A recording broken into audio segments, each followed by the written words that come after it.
Falter-Podcasts werden durch Werbung unterstützt. Das hilft bei der Finanzierung unseres journalistischen Angebots.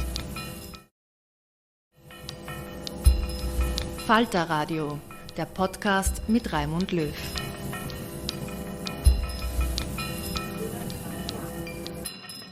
Sehr herzlich willkommen im Falter Radio. Russische Stimmen zum Krieg lautet der Titel dieser Sendung. Russlands staatlich gelenkte Medien sprechen unverdrossen von einer Spezialoperation, wenn vom Krieg gegen die Ukraine die Rede ist. Wladimir Putin, der den Angriff gegen das Nachbarland befohlen hat, musste letzten Monat durch eine Teilmobilmachung der Männer Russlands die eigenen Streitkräfte verstärken. Tausende junge Russen werden als Kanonenfutter in die Schlacht um Cherson im Süden der Ukraine geschickt. Wie die russische Gesellschaft auf die neue Lage reagiert, wird für die Zukunft entscheidend sein. Einen ungeschminkten Blick auf die russischen Verhältnisse hören Sie in dieser Sendung.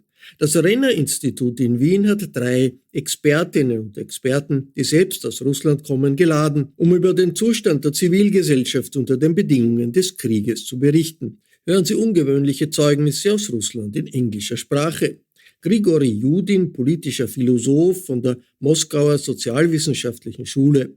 Für Yudin war die Auflösung der Menschenrechtsorganisation Memorial, die dieses Jahr den Friedensnobelpreis erhalten hat, ein Vorzeichen für den heranziehenden Krieg. Die Zeit der Zivilgesellschaften ist vorbei, sagt Yudin aus Moskau. Dagegen ist eine Zeit für Widerstand in der Russischen Föderation angebrochen. I think it is first not very helpful to think of civil society in Russia, and second, not really adequate to the realities on the ground because of what we've been witnessing even before 2022, and now in hindsight we understand it was a preparation to the war. So, for instance, the close down of Memorial now we understand was definitely part of the preparation for the war. All those organizations that are capable of any kind of action were shut down well before the war. And now with the war, well, what kind of attributes of civil society do you have there? Do you have any sort of public discussion? I mean, some of the military bloggers are discussing with other military bloggers, how do we destroy Ukrainians? Well, that's a public discussion. Otherwise, no. Even minor concerns, and as we are moving further into this martial law, which I guess is very likely to be expanded. I mean, even those minor discussions become outlaw. Well, basically, you have no conditions for civil society, and I think a different concept that might be more helpful here to think of this opposite force, this force that could oppose the state, is the concept of resistance. It is no longer time of civil society, I guess, but it's time of resistance. Soweit der politische Philosoph Grigory Yudin aus Moskau. Die Politikwissenschaftlerin Olga Gushchina kommt aus St. Petersburg. Sie unterrichtet zurzeit in Deutschland. Sie sagt, die russische Zivilgesellschaft befindet sich weitgehend im Ausland. Aktivistinnen und Aktivisten, die noch im Land selbst sind, helfen Flüchtlingen aus der Ukraine, die es nach Russland verschlagen hat. Das sind Leute, die gegen den Krieg sind. Sie unterstützen junge Männer, die dem Kriegsdienst entgehen wollen, und sie verbreiten ganz einfach unzensurierte Nachrichten über den Krieg, so Politikwissenschaftlerin Olga Gushchina aus St. Petersburg. Since the beginning of this awful war, political in Russian means anti-war, because there are no other issues that are important in the country. And what we see now, if we try to find a kind of civil society in Russia, we should pay attention to the people who actually have been civic and political activists in Russia, and they have to leave the country. And we are observing literally an exodus from Russia, and the most active people have this choice. Either we to keep silence and keep on doing our small projects, or we leave the country and start something new. There are people who are still staying in Russia, and what do? There are actually 3 main options that we have: to help Ukrainian refugees and it can be also considered like quite a dangerous thing, because sometimes and very often it is an evidence of anti-war position. The second thing that people can do is to help people to leave Russia and to help those who have left Russia and are staying now in some visa-free countries.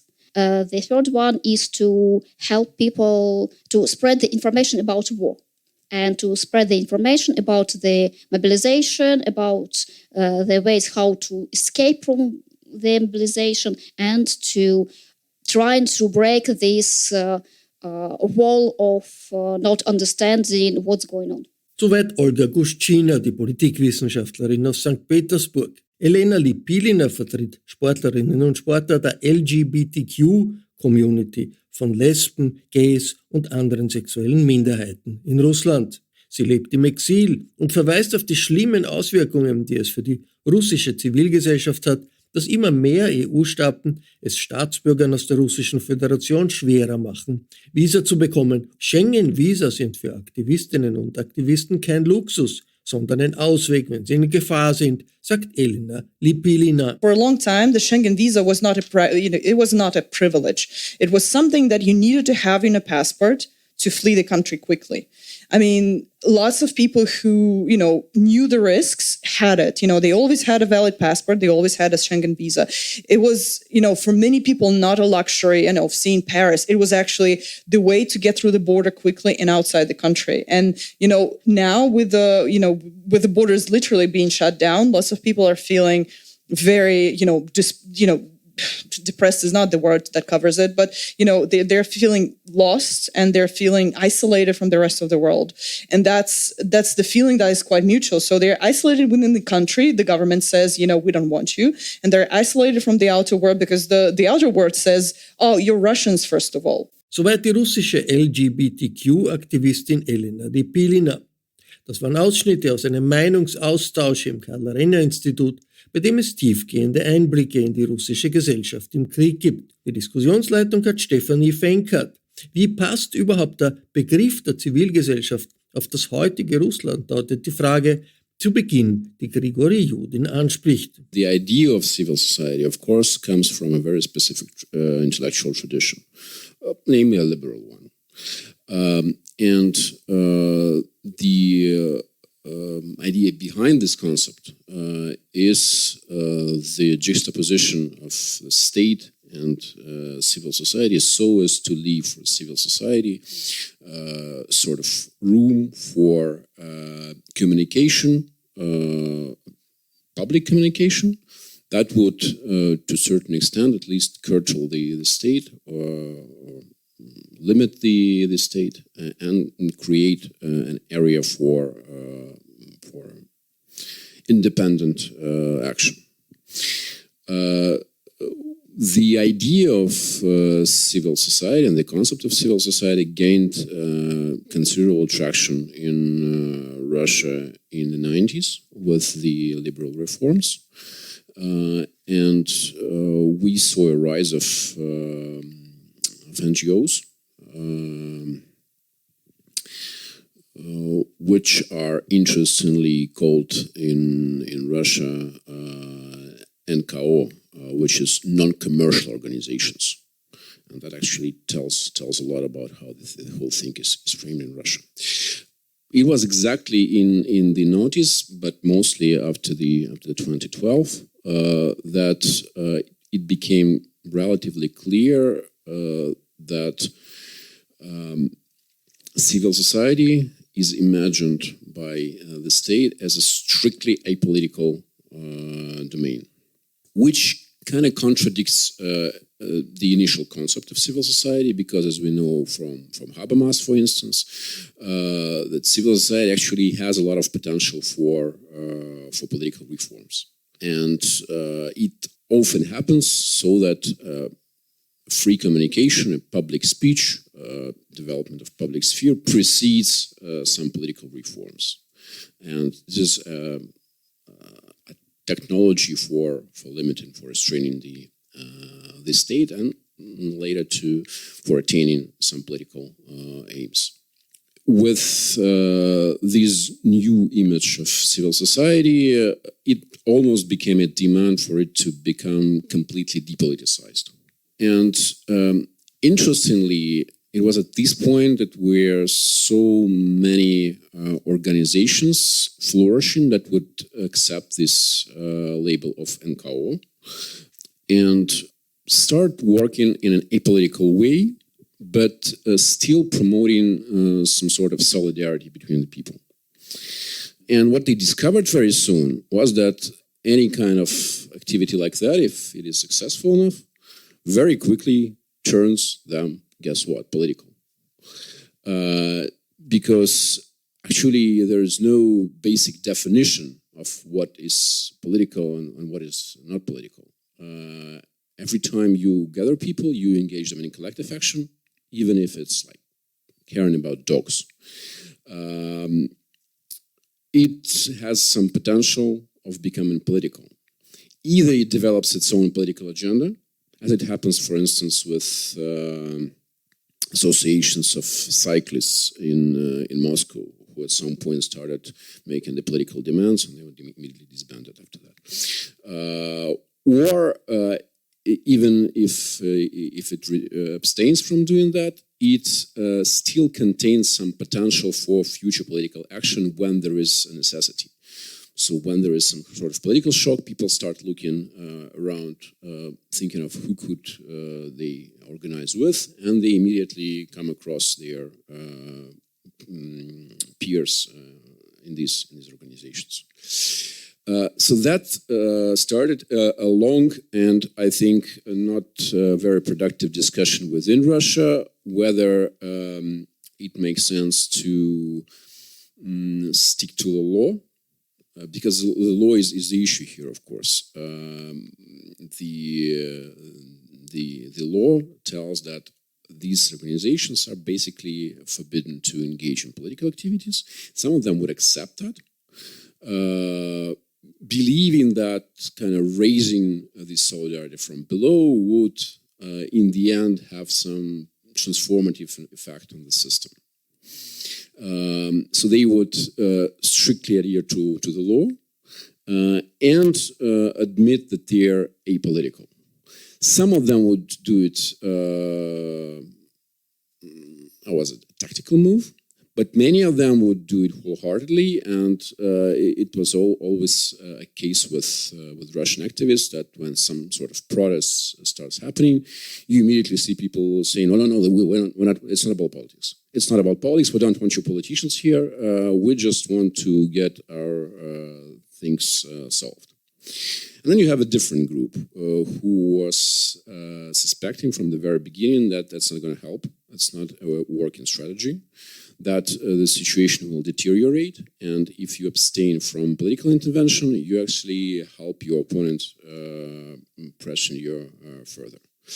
Well, as far as I'm concerned, I think the events of 2022 settled the whole argument. The second party won, I guess. It was probably a mistake to count on these civil society initiatives as a transformative potential, and renouncing the political action, hoping that some sort of opportunity might emerge later. So now I think it is first not very helpful to think of civil society in Russia, and second, not really adequate to the realities on the ground because of what we've been witnessing even before 2022, and now in hindsight we understand it was a preparation to the war. So for instance, the close down of Memorial now we understand was definitely part of the preparation for the war, because Memorial is one of those apolitical or seemingly apolitical organizations who were able to gather a lot of people, and of course their Nobel Prize is well deserved. I mean, they did a terrific job that will definitely pay out in the future. But they were gathering people around those public memories of mainly of repressions, but not only of the repressions, also of the World War II, for instance. And at the same time, they were kind of helping the political organization. And all those organizations that were capable of any kind of action were shut down well before the war. And now with the war, well, what kind of attributes of civil society do you have there? Do you have any sort of public discussion? I mean, some of the military bloggers are discussing with other military bloggers, how do we destroy Ukrainians? Well, that's a public discussion. You can call it civil society, perhaps. Otherwise, no. Even minor concerns, and as we are moving further into this martial law, which I guess is very likely to be expanded, I mean, even those minor discussions become outlaw.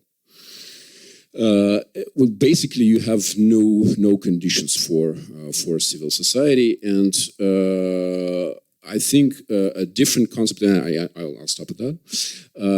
A different concept that might be more helpful here to think of this, opposite force, this force that could oppose the state, is the concept of resistance. It is no longer time of civil society, I guess, but it's time of resistance, and I think it pays tribute to this sort of regime that we are facing in Russia right now, but also it does justice to this failed strategy of building some sort of civil society. Even though some people still nurture these hopes in Russia, significantly less of them, but I think history showed they were wrong. So it's time for resistance. Thank you very much, Greg. And I think this already leads me to you, Olga Gushchina. She is a guest researcher at the Institute of Political Science in Hagen University. And after, it was just quite critical what Greg has been saying, and Memorial was mentioned. It just was granted the Nobel Peace Prize. But then we also know that, press freedom and media freedom is, I would say, not even nowadays existing in Russia. And the same is also true when it comes to social media. Twitter, Facebook, Instagram, like all of those channels are quite either forbidden or restricted. After what Greg just said, that it's very, very difficult, like in this super narrow space, like, do you think that there is still some room for civil society? And then maybe, since you also deal a lot with democracy, maybe you can also share your idea. What does democracy actually mean for Russian society? Because I think this is also a very, very difficult notion when it comes to the essence of democracy, which is of course more than elections, fair and free elections. But please, of course, also feel free to react to what Greg has been saying. So the floor is yours. Here about the situation in Russian civil society, I would just say Russian society, because civil society, it's a really tiny part of a Russian society. And it happens so that I have a great and huge experience of, so to say, participatory observation in St. Petersburg, because I was not only a political scientist there, but I was also a part of regional opposition. And I know personally many civic projects, political projects, and all these people who are facing now the repressions in Russia. Many of them are coming from St. Petersburg, and many of them are my friends. And it's really a very sensitive topic for us. And let me say a few words just about the general concept of democracy that we are seeing in Russia now. And it is understood in Russia, in generally, we are not speaking about the intellectuals or activists, but in general, it is understood in a very simplistic way. So democracy for Russian is the power of the majority. And that's why the regime has been, for the years, constructing this image of majority, or the absolute majority that supports Russian president, Russian government. So what could we observe? Falsified elections, even the presidential one, and we are quite sure that in these circumstances, when we have completely absence of opposition in there is completely forbidden for real opposition to participate in the elections. Could Mr. Putin win elections without falsification? Yes, of course. But, for example, 53% is not enough to create this image of absolute support. That's why they need to falsify election and to show that there was a huge turnout and the support is around 70%. That's why they are publishing various opinion polls that are conducted in very special conditions. I don't want to go to domain of Professor Yudin speaking more about sociology. Anyhow, we see that all these notions about support for various actions and decisions of Russian government, Russian president are around 70-80%. So it's kind of magic numbers that need to show the Russian society that there is an absolute support of Russian politics inside the country. And also, what do they have? They have lots of NGOs that are dependent on budget funding, and that's why they should demonstrate their loyalty in order to keep on doing the good things they intended to do. And yes, they think that their concept of small good actions, they can change something in the country, but on their official and public level, they should demonstrate loyalty to the government. And we see also lots of letters in support of the special military operations. And we see, of course, the work of troll fabrics that are producing thousands of comments in social media, creating the picture that everyone and the absolute majority is supporting a Russian president and supporting Putin's regime. And so this is a picture of absolute majority is in line with the politics of the president, and vice versa. President follows the will of Russian people, and that's why it is fine. It is this kind of sovereign democracy. And this concept lays in the ground of the processes that we see in Russia. So this is their kind of democracy, how they understand that. And many people who are not so sophisticated in the issues of politics and social sciences. And we know that we had a huge problem with the education and actually it's the issue of political culture. And that's why, yes, there are many people who are in line with this kind of situation, and they can consider that what happens in Russia is like democracy. And so it's kind of a vicious circle. And when we speak about the mass media and about journalists in Russia, there is a huge problem in this sphere, because those independent journalists who couldn't leave country with their media outlets like Novaya Gazeta or Meduza or TV Rain or Dozhd, so they have to start their own small media projects. and they are struggling to find some funding to lead their projects, and they are struggling to have an access to audience. Because actually, if a person in Russia wants to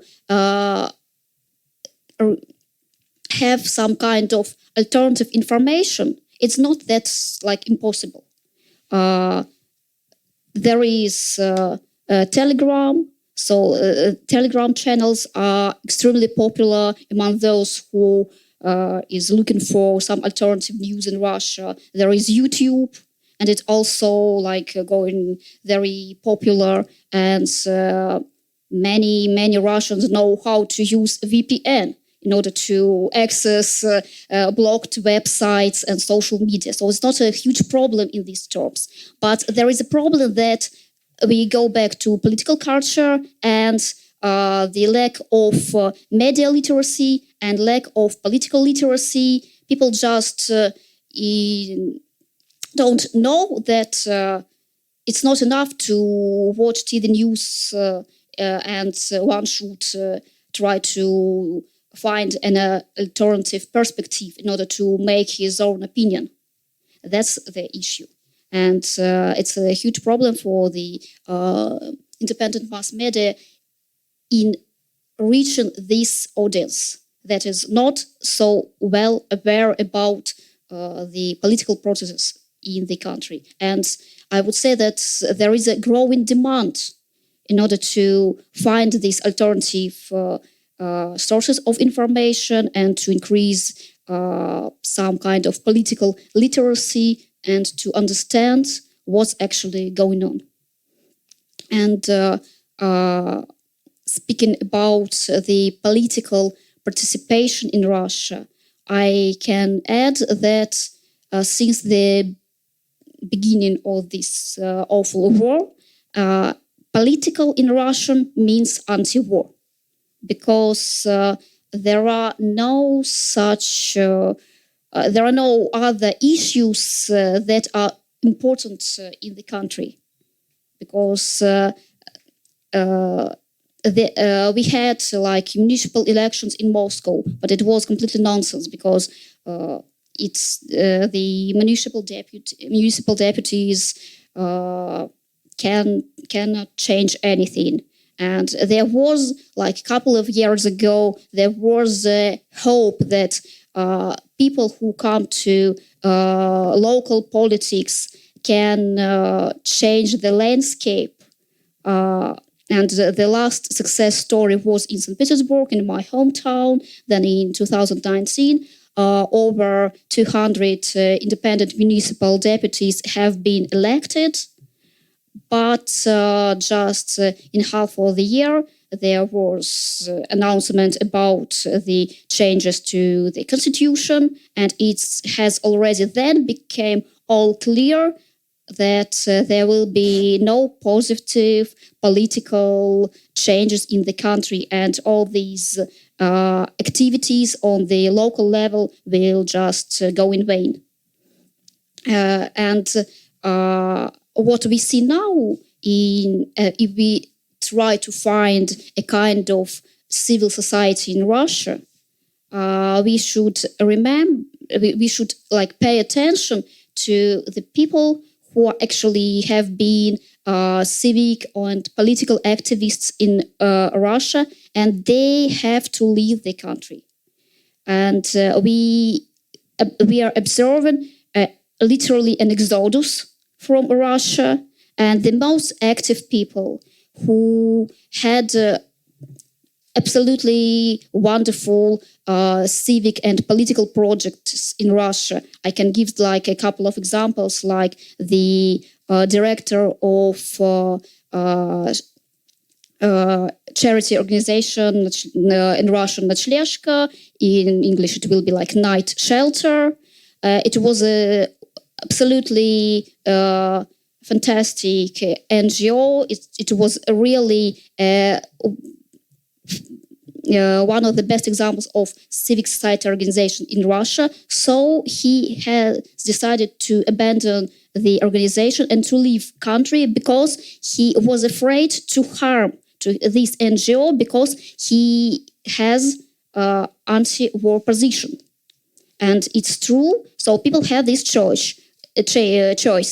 Either we just keep silence and keep on doing our small projects, or we leave the country and start something new. And there are lots of activists who are in Georgia, in Armenia now, in Serbia, in Turkey, and at the moment there are like 54 applications from municipal deputies are in the consideration of Foreign Office of Germany. These people are waiting for the approval of a humanitarian visa. So it means that we will have now the Russian civil society in exile.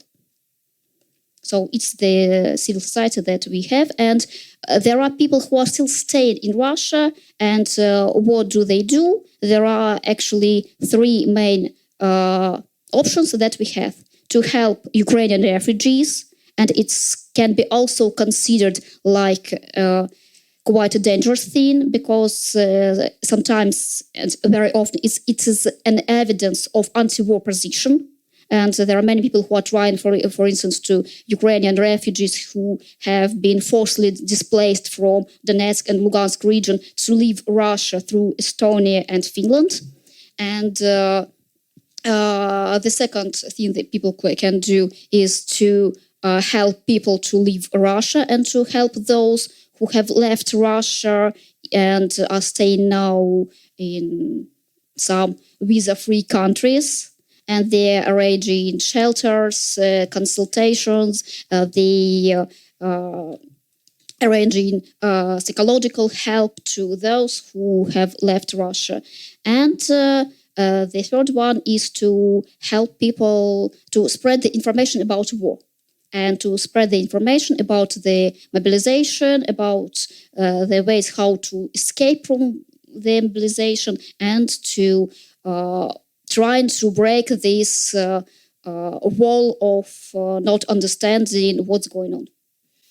Thank you very much, Olga. I think you mentioned many important things. I mean, the brain drain, I think, is very important. But also what we have already been discussing today, also Greg and me, is the situation of the support of Ukrainian refugees being in Russia, which is something we do not really hear a lot here in Austria. And I'm pretty sure also not so much in the other Western countries. And since you also mentioned like all the media outlets, which more or less needed to shut down also because of financial reasons, because of the foreign agent law, and also because they were not really able to attract people anymore during to paywalls and all the other things. And I remember quite vividly that Dost was one of it. I saw a documentary here where they actually tackled this issue in a very prominent way.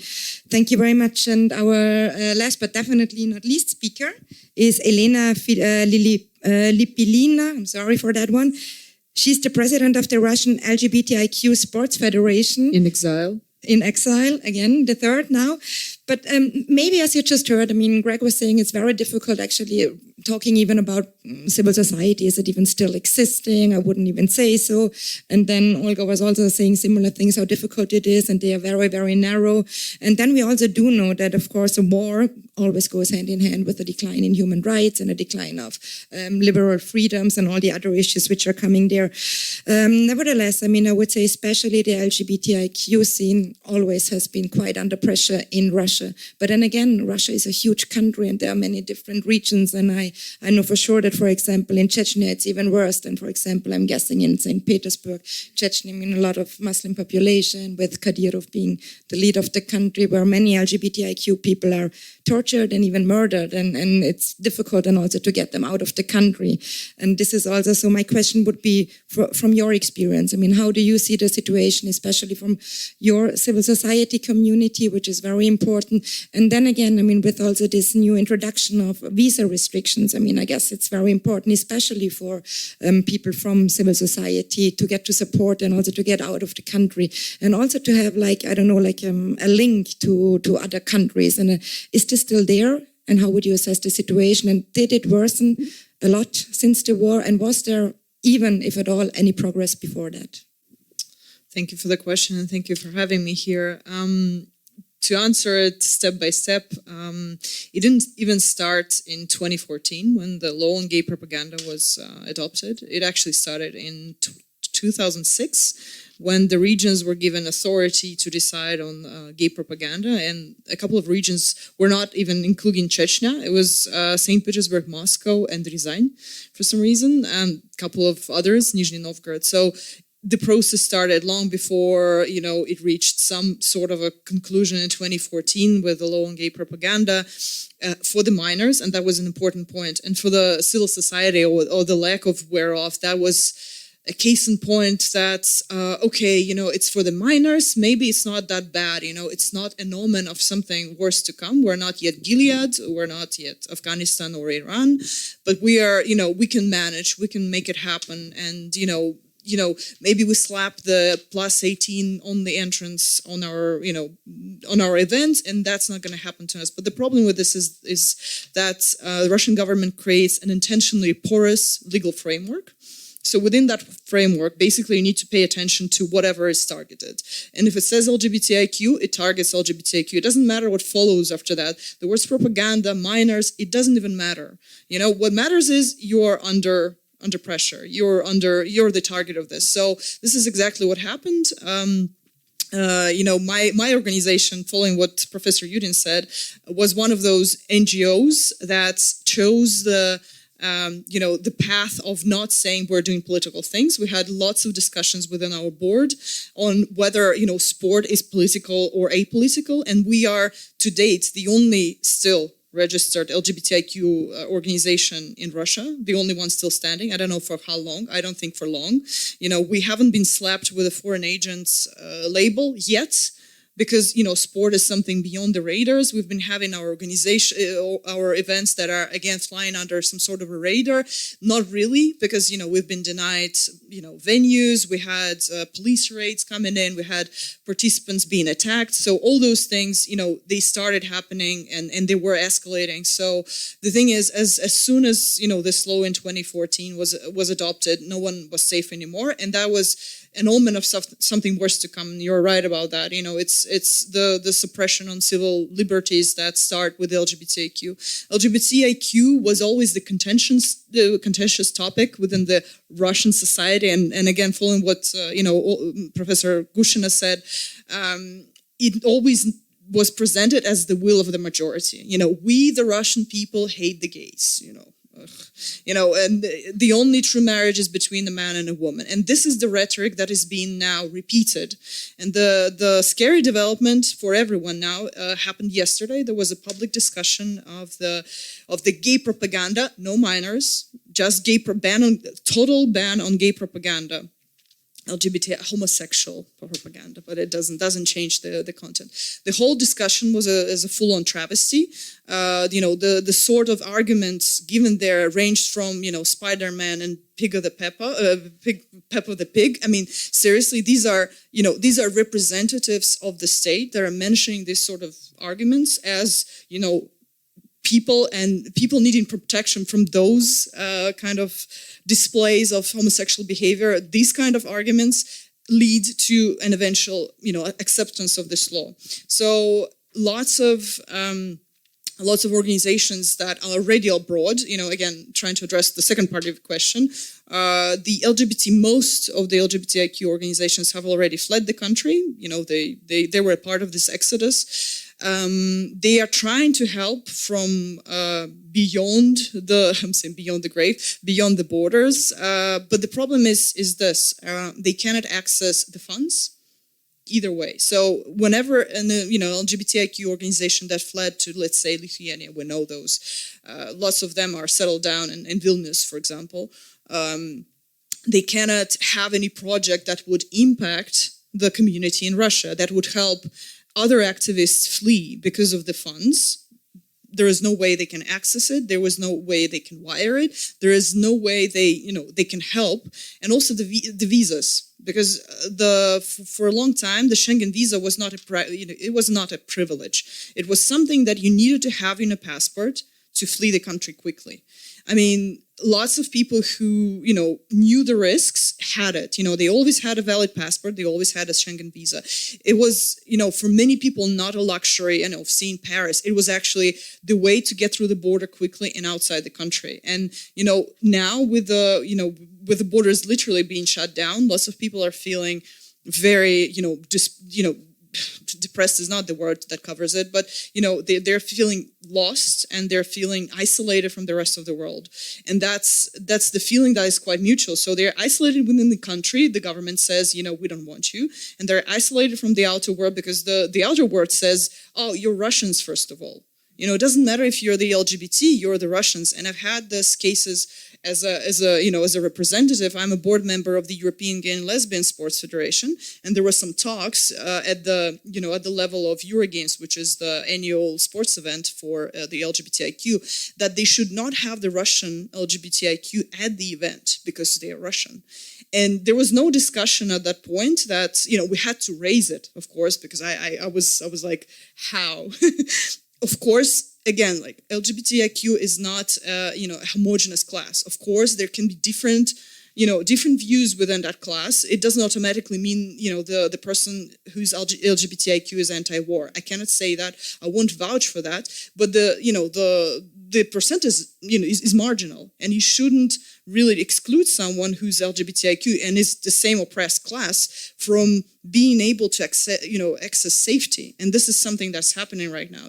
People are being denied safe spaces just on the basis of being Russians. And I don't think that's the way to go. I think it's very discouraging for, the civil society, the advocacy organizations, not using the word that Professor Yudin kind of avoids, but for the advocacy organizations, it makes it increasingly hard because they have to bear the brunt of being Russians first and foremost, and then being something, anti-war, LGBTIQ, trying to do some good. They have to deal with this label first, and they have to deal with that immediate knee-jerk reaction when you say, "Where do you come from?" And they're like, it's really important. It's very, detrimental to the whole situation. So. The problem is that there is willingness to help, especially now that the advocacy organizations are in safe spaces.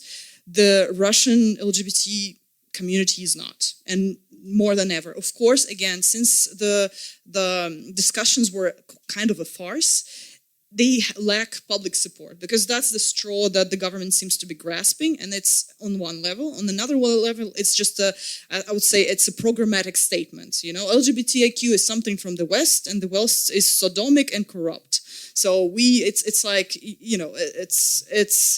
it's the evil West that is pushing those values that we do not accept. So LGBTIQ are part of the evil West package that is now being targeted. There is no public support because the public is now really there are bigger things to do for the public right now. Also to flee, also to get away from the martial law and the forced mobilization. So there is no basis for that. But it is programmatic, and it is going to get worse. It is going to be implemented randomly or with aim. But it's something that's been long coming, and we're now all facing that. Gilead of state. I use that term deliberately because it's not an imaginary state. It's actually right there in Russia right now. Call it a failed state or whatever state, but it's pretty much it's pretty much true. And it is going to be non-men and non-women because the amendments to the Constitution also made it possible. The amendments that only a man and a woman can be married under the side of law, that's enshrined in the Constitution. So this, current law is a direct attack on the community. Again, like what can be done is access to safety, whatever that safety means for lots of people, be it, the access to funds to help those, or be it the access to the safer countries and expedited visa processes. But there needs to be safety, because now it's, I'm using harsh words, it's a catastrophe for everyone, including the LGBTIQ. Thank you so much. I was going to ask you what we can do, what the West can do, actually. So you already more or less answered it, but thank you so much. But before I go into the audience, I would also like to give the same question also to you, Greg. I mean, what could the West in general do? But before you answer that question, since you also brought it up, is about this polling situation, because we in the West, we have been hearing since the beginning of the war. And when I say the beginning of the war, I mean now, unfortunately, 24th of February, we know it already started in 2014, but I mean, since February 24th, we've been hearing that the Russians are in favor of the war, and that they are supporting it, and that like all of Russians are like this. And we know that polls, especially in a very repressive surrounding, it's very difficult to grasp like what lies behind it. So since you're a sociologist, I would like to take the opportunity also that you can explain us just a little bit what can we take out of it about this polling, and what the difficulty is with polling, especially when it comes to the situation we are now in. And please also tackle the question what the West could do to support, I don't know, this resistance movement or anything like you said, or I don't know, like to grasp the responsibility, since you say civil society is not really what is now there, what we can support in this sense, but I don't know, a feeling of responsibility is still also there and should be also supported, I would say, also in Russian society, which might be apolitical. Maybe it's different than for the younger generation, than for the older ones. Yeah, thank you. Well, basically, but you're definitely, I think you prefigured the answers. So the main thing we have to understand about Russian society is that they completely politicized society. So people not only have no interest in politics, very much disenchanted about politics, but also perceive it as, dangerous, but dangerous is not a thing. It's idiotic. If you're interested in politics, you're stupid. Business people wouldn't run anything together with someone who's interested in politics. It's like you are so naive that you don't understand something very, very basic about how things work in the world. Never, ever has anyone engaged in politics changed anything in the world.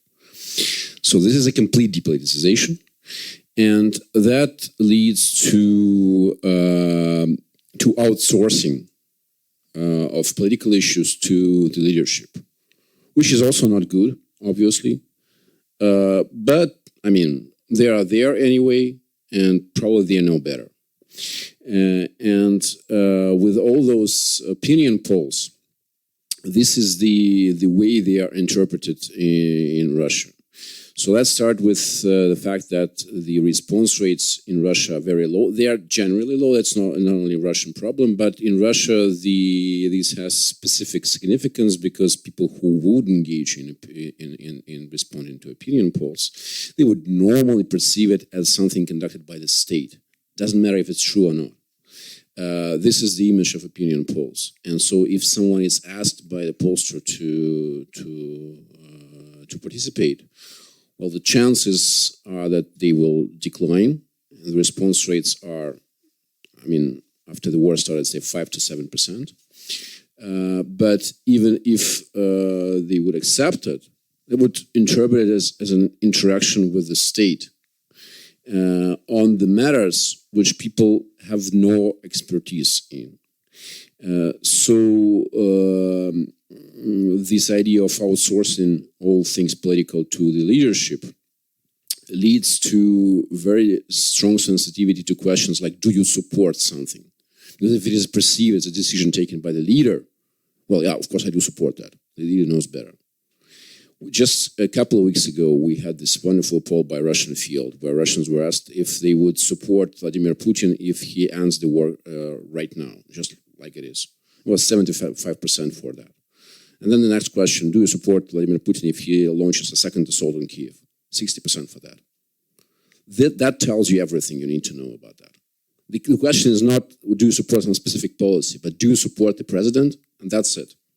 So 40% support whatever the president wants to do. If he wants us to fly to Mars, we're happy to do that. So, particularly if I'm not involved.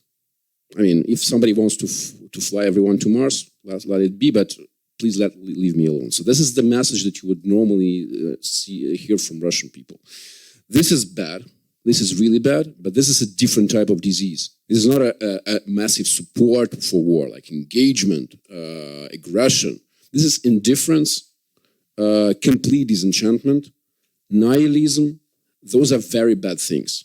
But this is a different sort of disease. And then you have, of course, you have this militarized minority, small but very vocal, that is meant to represent the Russian people. Well, they are the audience of those, of those vampires you would see on those TV shows. It's like 15 to 20% perhaps. But they are aggressive, and that's a lot. On the other hand, you have 15 or 20 or 25% of people who are opposed to the war. They are silent now because they have no opportunities to speak. And then you have everyone in the middle. So that was for the first question, but I'm happy to answer more if there are any. Now about the role of the West. Well, I think it has to do something with civil society. Look, I think all of us, but I'm speaking about my own experience. I had this experience with people from Europe, really investing a lot of effort and money in building Russian civil society. For quite a while, I was wondering what the hell they were doing. That was my problem, for instance, with the German foundations. I mean, they really did a very good job supporting many important initiatives. I was happy to cooperate with them.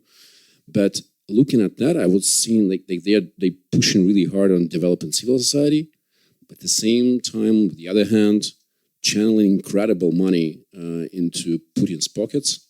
And it was completely clear what would this money serve for.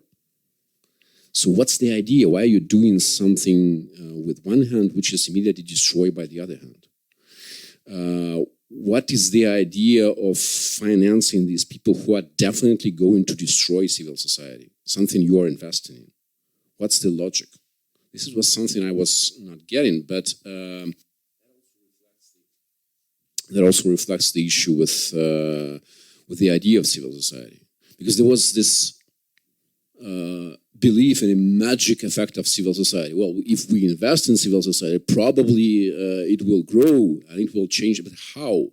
If all the money are on the side of the repressive state. So I think actually the West, the so-called West, also fell in this very trap of believing that civil society is something that automatically will help, and at the same time enabling Russian government, which was very, very clear in what it was going to do. So I think once again the whole ideology was wrong, and it's time to get over this ideology. I think that the lives of specific people who are suffering now, as far as I'm concerned, it is important, but it is a humanitarian issue. Supporting this civil society in exile, as you have it very, very clearly, is not a way to change the situation in Russia. That's not going to happen. It never helped. It's not going to help. But stopping to finance this government, which hasn't occurred yet, and if you're interested, I'm happy to elaborate on that. It definitely hasn't stopped yet. This is help. This is something that will help. And let me push it to the limit, and will be the final point. I mean, look, behind all that, there is this looming question. I've faced it many times. Why Russians are not protesting? Why Russians are not rebelling? So, look, there are several answers to that. But one of them is that Russians are basically dealing with the very same people who are now killing dozens of thousands of people in Ukraine. And it would be a fantasy to imagine that they would spare Russians of that fate. It requires a completely different framing. Raising civil society within Russia would change nothing about these people who are already hell-bent on killing no matter how many people. So that requires thinking of it in terms of resistance. I haven't heard of anyone suggesting delivering arms to Russians. But I'm hearing all the time delivering arms to Ukrainians, which is probably right. But in that case, like, what's the difference between the Russians and the Ukrainians? They're facing the same enemy, and that's also true of Belarusians, of course. They're facing the same enemy. So what's the expectation of facing this enemy with so different means? Thank you very much, Greg. I think this was also a very, very blunt statement, and also the same for you. I mean, what do you think? What could the West probably do more? And also, I mean, since you are research, I mean, how do you also see like this cultural exchange or the possibility to cooperate, you know, between Russians and also the Western world? Because I feel and I see it's becoming increasingly more difficult also to cooperate even in the scientific research field or whatever. So, I mean, what would you say? Could the West do better? And please also feel free to reflect on what Greg just said and, of course, also what Olga said before. Thank you. First, I would like to say that when we speak about what can West do, I think I completely agree with Professor Yudin that we can't help to Russian society or Russian civil society as a whole thing. There are only activists who are in danger and who should be saved somehow. And I think it's really important because we speak about people, and it's actually about the European democratic, liberal, whatever values, and it's about the human rights. And the most, I would say, difficult and depressing thing for the activists who are still staying in Russia and who are risking their normal lives, not only their careers, like they can lose some jobs or they're choosing to work in NGOs but not to pursue some brilliant careers or whatever. People really put a lot of efforts to change something in Russia, and their core idea was to bring these Europeans to Russia. And these are the people who have been convincing their fellow citizens that Europe, the West, is not an enemy to Russia, and there is no hatred towards Russians, and there is no discrimination. And we had a huge wave of such kind of messages on mass media or in Russia that Russians are subject to discrimination. And it were the Russians, the activists inside the country and outside the country who has been confronting this idea and telling that no, there is no such kind of discrimination. And now then the borders are closed. So we have been afraid of closure of the Russian borders by Putin. We were afraid that the new Iron Curtain will fall from the Russian side, but not from the side of Finland or from the Baltic states. And unfortunately, Russia doesn't have borders with all the countries or the Schengen Agreement. And that's why there are only few points of entry to the European Union. And now we see that people who are trying to escape from Russia have this way closed. And we see the activists who have been helping those people to leave Russia and who had this hope that they can escape it if it becomes even worse. Because there are still many people who are staying in Russia and who are hoping to go through this difficult period, but not to leave their country because it's complicated.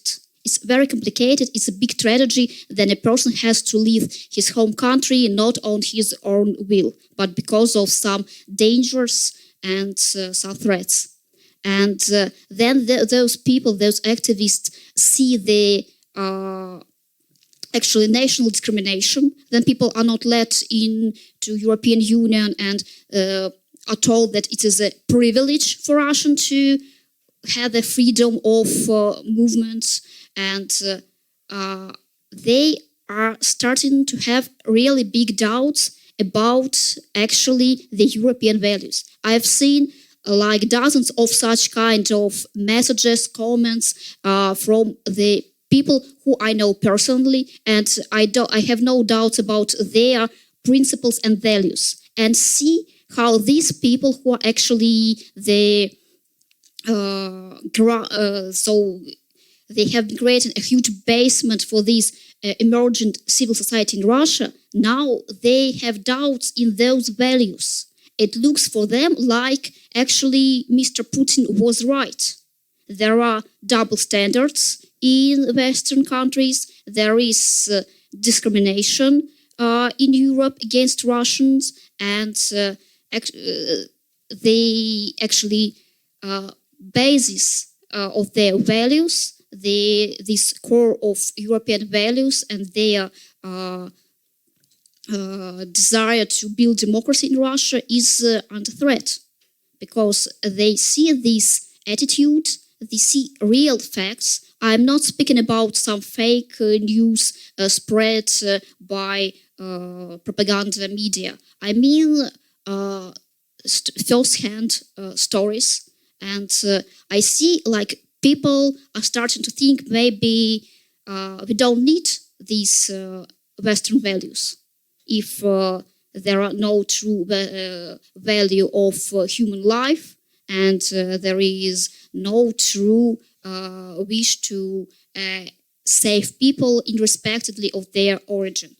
And I think it's a huge issue that we can lose actually those few people who are still staying in Russia and who are still to say like so naive that they still believe in democracy. Like it is the perspective they are seen inside Russia. So they are naive. They believe to good Europeans and Americans, but it's all corrupted.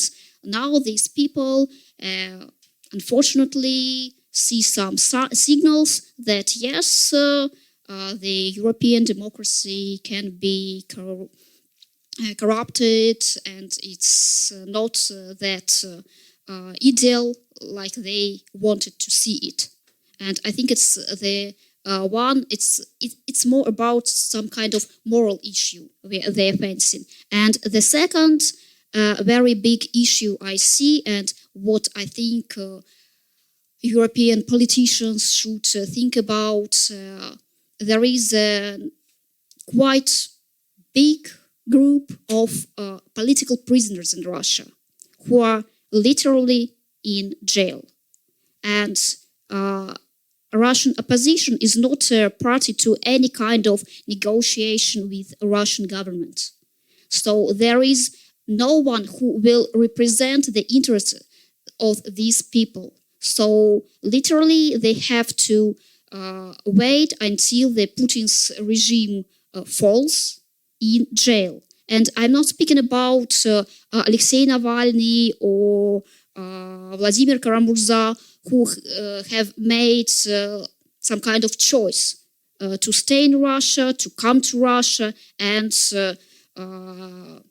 then to be imprisoned. But I speak about the people like Alexander Skochilenko, who has placed 4 price tags informing about the war crimes in Ukraine in a nearby supermarket. She is in jail since the end of April. She has a genetic disease, and her health is literally deteriorating because she must have special diet. And in prison, it's completely impossible. And I don't know, will she actually survive this time of imprisonment? And so there is Alexei Gorinov, who has been sentenced for 7 years just for speaking up against war at the municipal council. So there are actually many people, more than 100 of persons who have been placed into some kind of detention because of their anti-war position. And I think that when Western countries are trying to negotiate with the Russian government, and then they are considering imposing new sanctions or lifting some sanctions, probably it will be a good humanitarian step to include this list of people who are imprisoned now to some kind of deal. Because, yes, there is also the famous list of FBK of 6,000 corrupted civil servants and oligarchs and propaganda workers and so on who are in charge of this regime. But also there should be a list of people who one should try to save, because they're really in danger.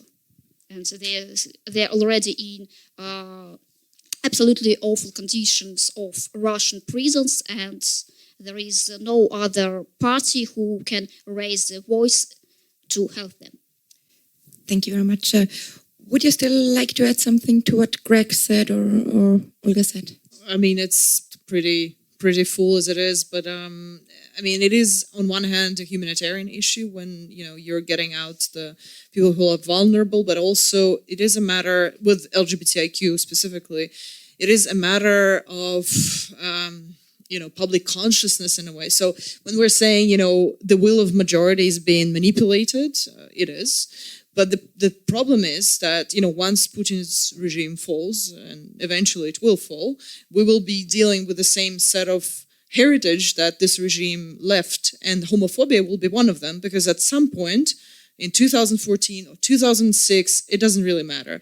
At some point, it was institutionalized. This violence has been institutionalized. This homophobia has been institutionalized. And it's a huge amount of work to overthrow this part of heritage. And again, like activists who are now brought in safer spaces and people who fled could be an asset to this. I mean, not now, of course, but in some time. So letting them live and letting them be safer is actually a huge, it can have a huge impact on what, Russia will be post-Putin, because this is, I guess, what we are all waiting for in one, way or another. Das war eine Diskussion im Karl Institut in Wien am 19.10.2022. Unter der Leitung von Stefanie Fenkart diskutierten Olga Gushchina, Grigory Yudin und Elena Lipilina. Beim Renner Institut bedanke ich mich sehr herzlich für die Zusammenarbeit. Ich verabschiede mich von allen, die uns auf UKW hören, im Freirad Tirol und auf Radio Agora in Kärnten. Aktuelle Berichte aus Russland und über den Ukraine-Krieg gibt es im Falter jede Woche. Daher ist ein Abonnement des Falter wichtig, um auf dem Laufenden zu bleiben. Alle Informationen finden Sie im Internet unter der Adresse abo.falter.at. Ursula Winterauer hat die Signation gestaltet, Philipp Dietrich betreut die Audiotechnik im Falter. Ich verabschiede mich bis zur nächsten Folge.